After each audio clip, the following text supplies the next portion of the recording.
أعوذ بالله من الشيطان الرجيم. بسم الله الرحمن الرحيم. فإذا لقيتم الذين كفروا فضرب الرقاب حتى إذا أثخنتموهم فشدوا الوثاق فإما منا بعد وإما فداء حتى تضع الحرب أوزارها ذلك ولو يشاء الله لانتصر منهم ولكن ليبلو بعضكم ببعض والذين قتلوا في سبيل الله فلن يضل أعمالهم سيهديهم ويصلح بالهم ويدخلهم الجنة عرفها لهم. صدق الله مولانا العظيم. الصلاة والسلام عليك يا سيدي يا رسول الله. الصلاة والسلام عليك يا سيدي يا حبيب الله. الصلاة والسلام عليك يا سيدي يا شفيع المذنبين وعلى آلك وأصحابك يا سيدي يا رحمة للعالمين. سو جب تمہارا کفار سے مقابلہ ہو تو ان کی گردنیں مارو، حتیٰ کہ جب تم ان کا خون بہا چکو تو ان کو مضبوطی سے گرفتار کر لو. پھر تم کو اختیار ہے خواہ تم ان پر احسان کر کے ان کو بلا معاوضہ چھوڑ دو یا ان سے فدیہ لے کر انہیں چھوڑ دو، حتیٰ کہ جب جنگ اپنے ہتھیار رکھ دے. یہی حکم ہے، اور اگر اللہ چاہتا تو از خود ان سے انتقام لے لیتا، لیکن وہ یہ چاہتا ہے کہ وہ تم میں سے ایک فریق کو دوسرے فریق کے ذریعے آزمائے. اور جو لوگ اللہ کے راستہ میں قتل کیے جاتے ہیں اللہ ان کے اعمال کو ہرگز ضائع نہیں کرے گا، ان قریب ان کو ہدایت دے گا اور ان کے احوال کی اصلاح فرمائے گا اور ان کو جنت میں داخل کر دے گا جس کی پہچان ان کو کرا دی ہے. صدق اللہ مولانا العظیم. اللہ رب العالمین کا فضل ہے. آج کا عنوان بڑا اہم ترین عنوان ہے، سیکھنے کے اعتبار سے تو بہت ہی اہم ترین عنوان ہے. قرآن پاک کا یہ حصہ ان امور میں سے ہے کہ جن امور کو بنیاد بنا کر مستشرقین اور کفار لوگ اعتراض کرتے ہیں اسلام پر اور اسلام کی تعلیمات پر. آج کا عنوان، اس کا تعلق میں گزشتہ بار بھی آپ کی خدمت میں عرض کر چکا تھا، غلاموں کے احوال کے بیان سے ہے. قرآن حکیم نے اور اللہ تعالیٰ نے اس بات کی اجازت دی ہے کہ جب کافروں کے ساتھ قتال ہو اور جہاد ہو، جو مارے جائیں وہ تو مارے جائیں، جو ان کے لوگ پکڑے جائیں اور قیدی بنا لیے جائیں ان کو تم کیا کیا کر سکتے ہو. اس پر 3-4 باتیں تو ابھی ہم نے جان لی ہیں. چاہو تو ان کو فدیہ لے کر آزاد کر دو، چاہو تو ان کو احسان کرتے ہوئے آزاد کر دو، تو ان کو باندھ کے رکھو. یعنی یہ چیزیں قرآن حکیم نے ارشاد فرمائیں اور میں نے اس پر آپ کو تفصیل بیان کر دی تھی. ایک بار میرا دہرانا آج ایک مخصوص مقصد کے لیے ذمہ داری بنتا ہے کہ اگر کافروں کے پاس ہمارے کچھ لوگ قید میں آ چکے ہیں تو مسلمانوں کے حاکم کو اس بات کا اختیار ہے. کچھ جنگی قیدی ان کے ہمارے پاس ہیں اور کچھ جنگی قیدی ہمارے ان کے پاس ہیں. اگر ہمارے بڑے اہم قیدی ہیں تو یہ کیا جا سکتا ہے کہ اپنے قیدی چھڑانے کے لیے ان کے قیدی چھوڑ دیے جائیں. یہ گزشتہ بار ہم نے اس بات کو جان لیا. اور اگر ہمارے کوئی قیدی بھی کافروں کے پاس نہیں ہے، اس کے بعد حاکموں کو اختیار ہے، چاہے تو وہ یہ کر لیں کہ احسان کرتے ہوئے، مہربانی کرتے ہوئے، اسلام کا نرم مزاج ظاہر کرتے ہوئے ان کے غلاموں کو بغیر کسی فدیے کے اور بغیر کسی عوض اور معاوضے کے آزاد کر دیں، اور چاہے تو ان سے فدیہ وصول کر لیں. اور ایک چوتھی صورت بھی ہے، چاہے تو ان سے جزیہ وصول کر لیں. یہ فدیہ اور شے ہوتی ہے، جزیہ اور شے ہوتی ہے. فدیہ سمجھو کہ اگر میں سادے لفظوں میں کہوں، فدیہ ایک بار کی قیمت کا نام ہے اور جزیہ رینٹ کا نام ہے. جب تک وہ زندہ رہیں گے انہیں کرایہ دینا پڑے گا، یعنی ہر سال ان سے وصول کیا جائے گا. فدیہ ایک ہی بار وصول کیا جاتا ہے اور جزیہ ہر سال وصول کیا جاتا ہے. یہ 3-4 آپشن قرآن حکیم نے ہمارے سامنے رکھے ہیں. اب عنوان یہ ہے کہ غلام، کافروں کے لوگوں کو ہم جب غلام بنا لیں گے تو جو کافروں کی خواتین ہوں گی، جو ہماری باندیاں ہوں گی اور کنیزیں ہوں گی، ان سے ہم گھر کے کام کاج لیں گے. اور کافروں کے جو ہوں گے مرد، وہ ہمارے غلام ٹھہریں گے تو ان سے ہم باہر کے کام کاج لیں گے. یعنی امور تجارت بھی ان غلاموں سے کروائی جاتی ہے، امور کھیتی باڑی ان سے کروائیں گے. یعنی مرد کی جو اپنی ذاتی ذمہ داریاں ہوتی ہیں روپیہ کمانے کے لیے، اور رزق کمانے کے لیے، وہ ساری ذمہ داریاں ہم غلاموں پر ڈال کر ان سے وہ خدمت گاری وصول کریں گے۔ گھر کی جو خواتین کی ذمہ داریاں ہوتی ہیں وہ ساری ذمہ داریاں کافروں کی طرف سے جو خواتین باندی بن کر اور کنیز بن کر ہمارے پاس آ چکی ہیں ان سے وہ کام لیے جائیں گے۔ اب یہ ہے وہ ایک مشکل مقام جس کے حوالے سے اسلام پر اعتراض کیا جاتا ہے کہ اسلام تو انسان کو انسانی حقوق دینے کے لیے بھی تیار نہیں ہے، آزاد انسان کو پکڑ کر غلام بنا لیا جاتا ہے، اس پر مشقتیں ڈالی جاتی ہیں، ان سے کام لیے جاتے ہیں۔ خود مسلمان بڑے مزے سے ان کی خواتین ہیں تو گھر کی حاکمہ بن کر رہتی ہیں، ان کے مرد ہیں تو حاکم بن کر رہتے ہیں، کام کا سارا لوڈ ان پر، تجارت کا سارا لوڈ ان پر، ان کے حکام مسلمانوں جیسے نہیں ہیں وغیرہ وغیرہ۔ تو اسلام جو ہے وہ غلامی کا قائل ہے، اور اسلام غلام بنا کر کے تو لوگوں کی تذلیل کرتا ہے اور تضحیک کرتا ہے اور ان کی رسوائی کا سبب بنتا ہے۔ یہ ساری وہ باتیں ہیں جو کافروں کی طرف سے اسلام کے نام میں کہتا ہوں کہ بطور اعتراض کی جاتی ہیں، اور کی جاتی بھی رہی ہیں اور کی جاتی بھی رہیں گی۔ ایک جملہ میں بطور بنیاد قائم کرنا چاہتا ہوں۔ آپ اور میں، ہماری کبھی آپس سے ملاقات نہیں ہوئی، دور دور سے سلام کی ہے، میں نے آپ کو سلام کر لیا، آپ نے مجھے سلام کر لیا، جمعہ پر پڑھنے کے لیے میرے پاس آپ آئے، سلام کر کے چلے گئے۔ میں آپ کو جانتا ہی نہیں کہ آپ کیا ہیں، اور آپ مجھے نہیں جانتے کہ میں کیا ہوں، میرا لین دین کیسا ہے، میرا اخلاق کیسا ہے، میرا رویہ کیسا ہے، یہ ساری چیزیں ہم نہیں جانتے۔ کیوں نہیں جانتے؟ صرف سلام کی حد تک ملے ہم، دور دور سے ہم نے ملاقات کی، قریب کبھی ہوا ہی نہیں۔ نہ کبھی آپ نے میرے ساتھ لین دین کیا، نہ کبھی میں نے آپ سے لین دین کیا، نہ کبھی آپ نے میرے ساتھ عہد و پیما کیا، نہ میں نے کبھی آپ کے ساتھ عہد و پیما کیا۔ پھر جب ہم قریب ہوں گے تو قریب ہونے کے بعد شخصیات کو جانا جاتا ہے، پرکھا جاتا ہے، لین دین کیا جاتا ہے، کھرا کھوٹا ہونے کا امتیاز رکھا جاتا ہے۔ میں نے اسے قریب سے ہو کر دیکھا ہے، جیسے کہ کافر لوگ رسول پاک علیہ السلام کے متعلق کیا کہتے تھے؟ جو بھی ہے ہم نے محمد کو بڑے قریب سے دیکھا ہے، ان سے زیادہ امانت دار اور سچا ہم نے کسی کو نہیں پایا، ان سے زیادہ وعدہ نبھانے والا ہم نے کسی کو نہیں پایا، ان سے زیادہ عدل کرنے والا ہم نے کسی کو نہیں پایا ہے۔ یہ جملہ میں نے آپ کو چوتھے سپارے میں سنایا نہیں تھا؟ یہودیوں کے کسی عالم کو جناب ابو بکر صدیق نے تھپڑ مارا تھا، اور وجہ بنتی تھی تھپڑ مارنے کی، اس سے زیادہ کی وجہ بنتی تھی، لیکن انہوں نے تھپڑ مار کر گزارا کیا تھا۔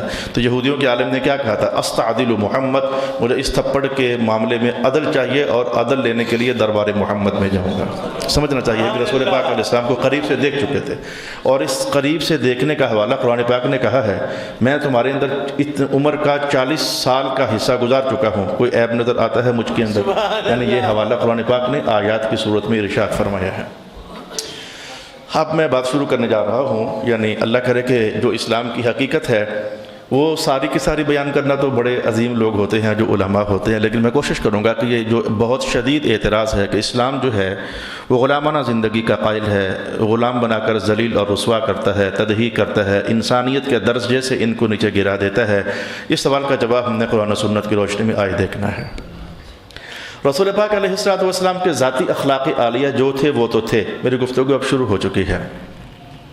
حضور کا ذاتی رویہ، کردار، کیریکٹر جو تھا وہ تو تھا، لیکن کچھ اہتمامات ایسے تھے جو کافروں کا دل جیتنے کے لیے رسول پاک علیہ السلام نے کر رکھے تھے کہ جن کا تصور بھی نہیں کیا جا سکتا، اور آج وہ بعض اہتمامات ختم بھی ہو چکے ہیں۔ ان کا تعلق رسول پاک علیہ السلام کی ذات کے ساتھ ہی تھا۔ اچھا، وہ اہتمامات کیا تھے؟ ان میں سے ایک کم از کم آپ کی خدمت میں کہوں تاکہ اپنا سبجیکٹ جو ہے وہ آج ہم کلیئر کر سکیں۔ زکوٰۃ کے بارے میں صاف صاف حضور ارشاد فرماتے ہوتے تھے، خذ من اغنیائہم ورد الی فقرائہم۔ معاذ، ایسا کرنا کہ مسلمانوں کے مالداروں سے زکوٰۃ لے کر مسلمانوں کے غریبوں میں بانٹنا، یہ مسلمانوں کا حکم تھا۔ زکوٰۃ لینا، زکوٰۃ دینا، یہ مسلمانوں کا حکم تھا، مسلمانوں کے غریبوں میں زکوٰۃ بانٹنی تھی۔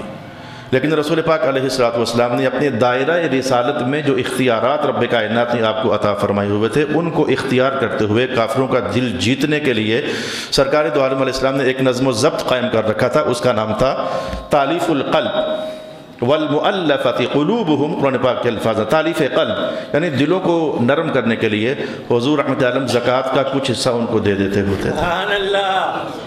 سبحان اللہ. آج کافروں کو زکوٰۃ ہم نہیں دے سکتے، لیکن حضور دیتے ہوتے تھے. یہ کیوں دیتے ہوتے تھے؟ تالیف قلب کے لیے، تاکہ ان کافروں کو سمجھ آئے کہ اسلام چھینتا نہیں، اسلام نوازتا ہے. سبحان اللہ. اسلام محروم نہیں کرتا، اسلام جولیاں بھرتا ہے. ایک اہتمام میں نے آپ کے سامنے رکھا، ایک ہی مثال اور پیش کر دیتا ہوں کہ اسلام نے، رسول پاک علیہ الصلوۃ والسلام نے کتنے اہتمامات کر رکھے تھے.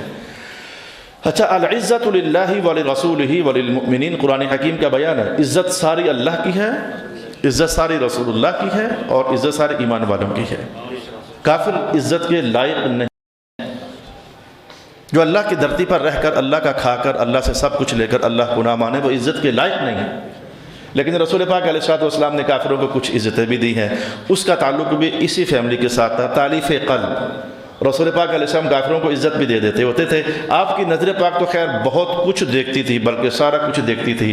آپ کا تو حق، خالص حق بنتا ہی آپ کا تھا کہ کس کو عزت دینی ہے اور کتنی دینی ہے. سبحان اللہ. کافر لوگوں کو بعض اوقات رسول پاک علیہ الصلوۃ والسلام نے لفظ عظیم بھی استعمال کر دیا کہ بڑا عظیم آدمی ہے. اللہ اکبر، کافر کدھر عظیم ہو سکتا ہے؟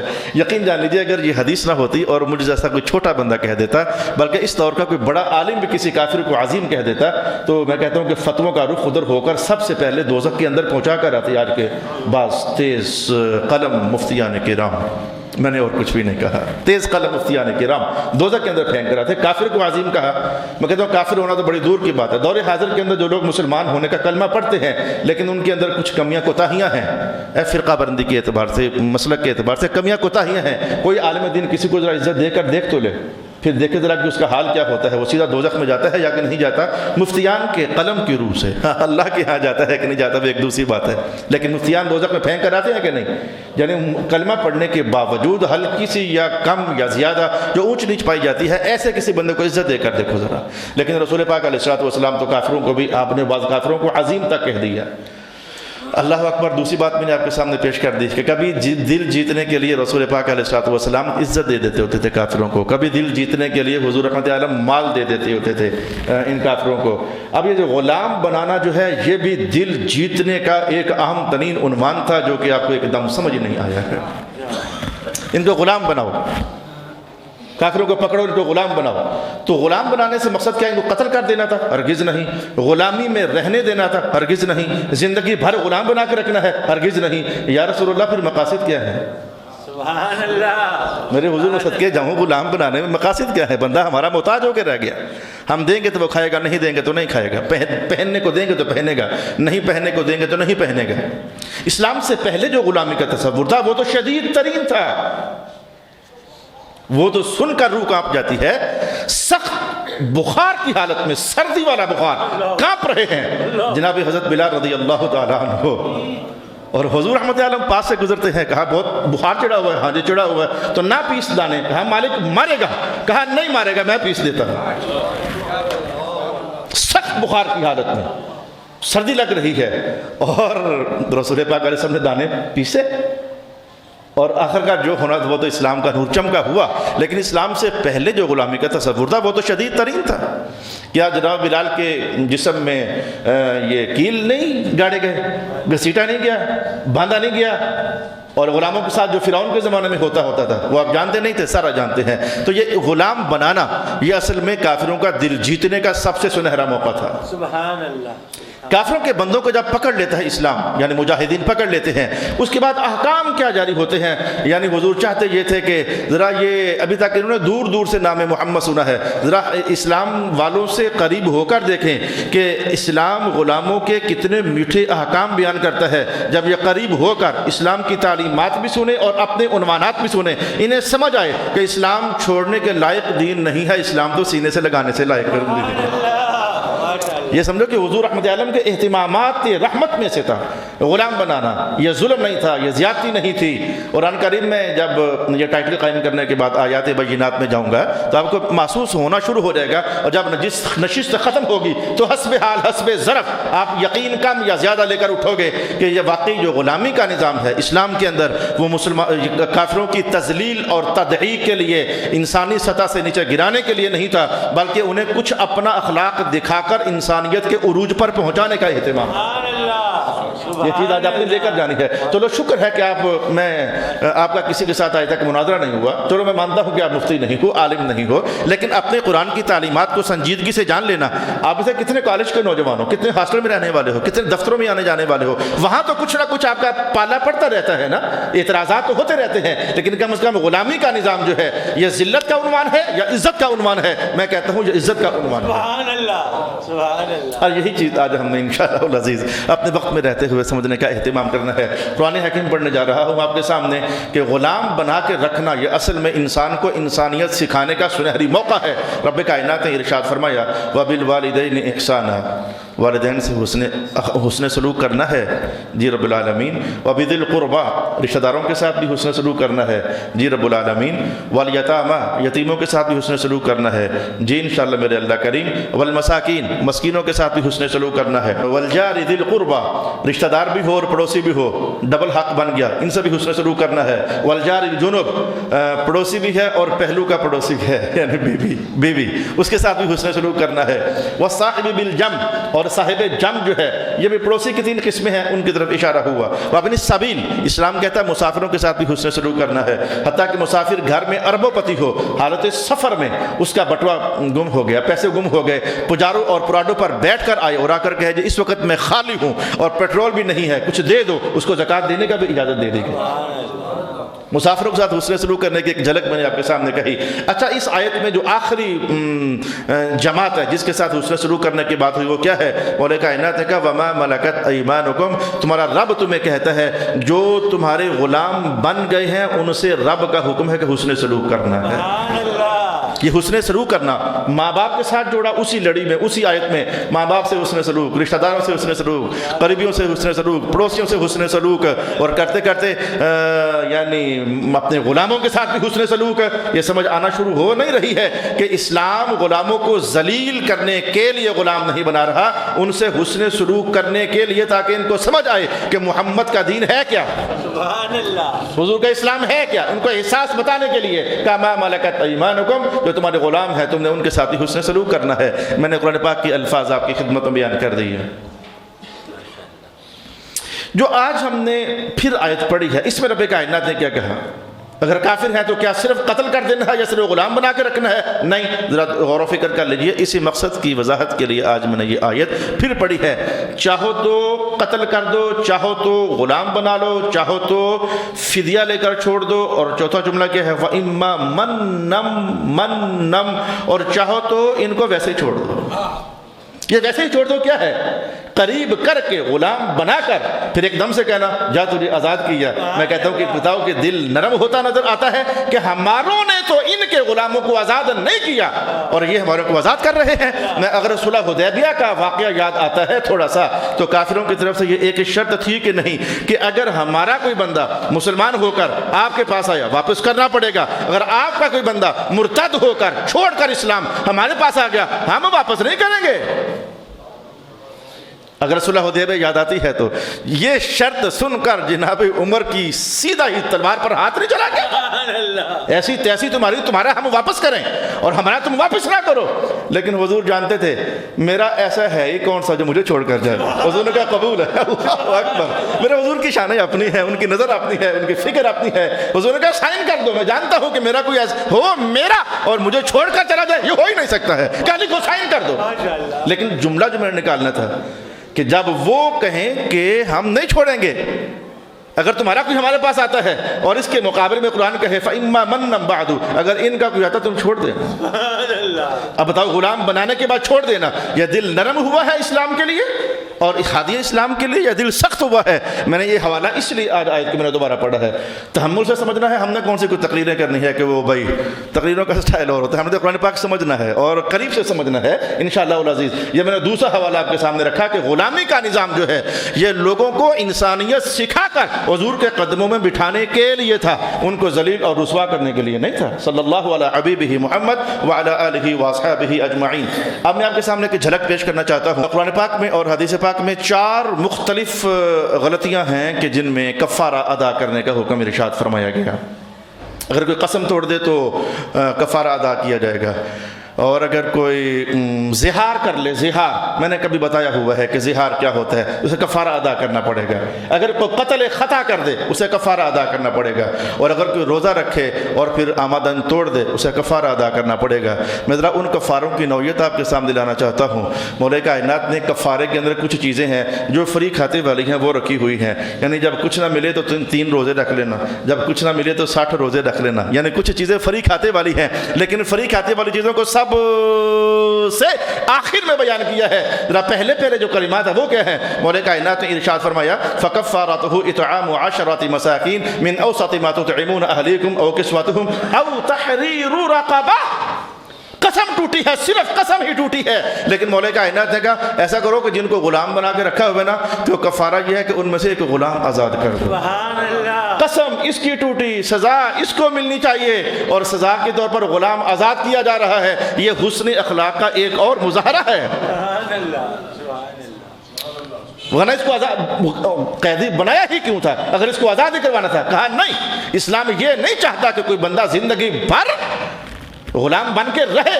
قسم ٹوٹی، کہا غلام آزاد کر دو۔ میں نے یعنی 4، اس کے بعد کہا اگر غلام آزاد کرنے کے پیسے بھی نہیں ہیں یا غلام ہی نہیں ہے چلو 3 روزے رکھ لو۔ پھر فری کھاتے والا جو کفارہ تھا اسے بعد میں کہا، پہلے نہ کہا۔ اگر پہلے 3 روزوں کی بات ہو جاتی نہیں جاتے، کہا نہیں پہلے غلام آزاد کرنے کی کوشش کرو، اگر ہے تو آج کا چلو نہیں ہے۔ ایک کفارے کا حوالہ ہو گیا، میں دوسرا کفارے کا حوالہ آپ کے سامنے کہنے جا رہا ہوں۔ اگر قتل کی بھی قسمیں ہوتی ہیں، قتل خطا ہو جائے تو قرآن پاک نے کیا کہا؟ من قتل مؤمنا خطأ، اگر کسی مسلمان نے کسی دوسرے مسلمان کو قتل کر دیا لیکن غلطی سے نہیں قتل کرنا چاہتا تھا، مثلا شکار کرنے گیا تھا، گولی ماری خرگوش کو، آگے بندہ آ گیا، ہرن کو گولی ماری، آگے بندہ آ گیا، بندہ مر گیا، یا قتل خطا ہوا، بندہ چاہتا ہی نہیں تھا، ارادہ ہی نہیں تھا، افسوس لگا اس کو، بولا اب میں کیا کروں؟ ذرا الفاظ تو سنو۔ مولا کائنات نے کہا فتحریر رقبۃ مؤمنۃ، ایک غلام آزاد کر دو، اور کیا کرنا ہے؟ سبحان اللہ۔ اتنا بڑا جرم، اور نتیجے میں کہا کیا جا رہا ہے؟ غلام آزاد کر دو، اور سر فہرست غلام ہی آزاد کر دو، اور دوسرا کوئی آپشن فی الحال دیا ہی نہیں، سب سے پہلے اس سے کوئی اور آپشن ہوتا کہا نہیں، غلام آزاد کر دو۔ میں نے دوسرا حوالہ دیا، غلام بنا کے رکھنا یہ مقصود اسلام نہیں ہے۔ ایک بار غلام بنا لو، پھر بہانے سے آزاد کر کے حسن اخلاق دکھاتے رہنا، انسانیت سمجھا دینا، اور آخرکار محبت کی رسیوں میں جکڑ کر حضور کے قدموں کے اندر بٹھا دینا، یہ غلامی کا عنوان ہے۔ سبحان اللہ۔ میں نے دوسرا حوالہ پیش کر دیا۔ اچھا جی، پھر اگر روزہ ٹوٹ جاتا ہے تو کیا کرنا پڑتا ہے؟ کفارہ ہی ادا کرنا پڑتا ہے۔ روزہ ٹوٹنے کے اندر کفارے کے طور پر پھر یہی کہا گیا کہ ایک غلام کو آزاد کر دو۔ زہار کے لیے، اگر زہار کیا ہوتا ہے میں 2 جملوں کے اندر کہتا ہوں زہار کے لیے، کہ اگر کوئی بندہ اپنی بیوی کو تشبیہ دے کر کے تو کہہ دیتا ہے، یعنی بیوی کے کسی حصے کو تشبیہ دے دیتا ہے اپنے کسی محرم کے کسی حصے کے ساتھ، مثلا تیرا پیٹ ایسے ہے جیسے میری ماں کا پیٹ، تیری پشت ایسی ہے جیسے میری ماں کی پشت، تیرا سینہ ایسے ہے جیسے میری ماں کا سینہ، جو اس طرح کے کلمات بول دیتا ہے، زہار کر لیتا ہے، تو اب اس کے بعد رب کائنات نے کہا اگر واپس آنے کا ارادہ ہو گیا، غلطی ہو گئی ہے، اس غلطی کا ازالہ کرنا چاہتے ہو، جی مولا کائنات کا فتحریر رقبۃ، پھر ایک غلام آزاد کرنا پڑے گا۔ 4 حوالے میں نے قرآن سے اور حدیث سے پیش کر دیے جو اس مقصد کو بیان کرنے کے لیے ہے کہ اسلام جہاد کے نتیجے میں جب کچھ کافروں کو پکڑ کر قیدی بناتا ہے تو ان کی ذلت اور رسوائی کے لیے نہیں، بس یہ عارضی طور پر کچھ دنوں کی قید ہے، اور اس کے بعد پھر میں کہتا ہوں کہ بہانے سے مختلف موقعوں پر ان غلاموں کو آزاد کر کے ان کے دلوں کو نرم کر کے رسول اللہ کی غلامی دینا، حقیقی غلامی، وہ تو ہم بھی ہیں، یعنی میں بھی غلام ہوں حضور کا، آپ بھی غلام ہیں رسول اللہ کے، آزاد ہو کر بھی غلام ہے، یہی غلامی تو اصل میں آزادی ہے رسول پاک صلی اللہ علیہ وآلہ وسلم کی، جو یہ غلامی کما گیا اسے ہی اللہ پاک نے دوزخ سے آزادی عطا فرما دینی ہے، صلی اللہ علیہ حبیبہ محمد وآلہ وسلم۔ میں تھوڑا سا آپ کو اور آگے لے کر جانا چاہوں گا، رسول پاک علیہ السلام نے ترغیبات جو دلائی ہیں، ترغیبات حضور نے جو ترغیبات دلائی ہیں، غلام یعنی کفاروں کے طور پر تو ہے ہی ہے، جو ترغیبات دلائی ہیں غلام آزاد کیا کرو، میں آپ کو حدیث کے الفاظ بتانا چاہتا ہوں، حضور کے الفاظ یہ کیا ہیں کہ جس نے کسی غلام کو آزاد کر دیا، جناب ابو بکر کا تو حوالہ آ گیا قرآن حکیم میں، فَكُّ رَقَبَةٍ، یہ غلام آزاد کروانا، یہ قرآن حکیم کے بیان، اور جناب ابو بکر غلام بہت ہی آزاد کرواتے ہوتے تھے، جناب بلال کو بھی حضرت ابو بکر ہی نے آزاد کروایا تھا، تو کسی نے شور ڈالا تھا کہ لگتا ہے کہ بلال کا جناب ابو بکر پر کوئی احسان ہوگا تو آج اس احسان کو بدلہ چکایا جا رہا ہے، رب کائنات کا کوئی احسان نہیں تھا، یہ میری محبت میں آزاد کیا جا رہا ہے۔